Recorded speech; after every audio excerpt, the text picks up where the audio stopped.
بسم اللہ والصلاۃ والسلام علی رسول اللہ۔ سرکار مدینہ صلی اللہ علیہ وآلہ وسلم نے ارشاد فرمایا، من ستر مسلما ستر اللہ تعالی یوم القیامہ۔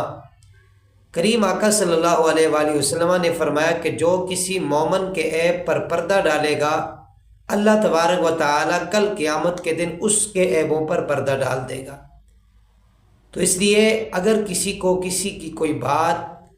پتہ چل جاتی ہے، کوئی لیک پوائنٹ اس کو پتہ چل جاتا ہے، تو بجائے اس کے کہ اس کو بلیک میل کیا جائے، اس کو تنگ کیا جائے، بلکہ اللہ تبارک و تعالیٰ کی رضا کے لیے اس کے عیب پر پردہ ڈال دے بندہ، تو اجر دینے والی ذات اللہ تبارک و تعالیٰ کی ہے۔ حضور نے فرمایا رب اسے اجر یہ عطا فرمائے گا کہ کل جب قیامت کے دن لوگوں کے سب کے نام اعمال کھل جائیں گے، اللہ اکبر، وہاں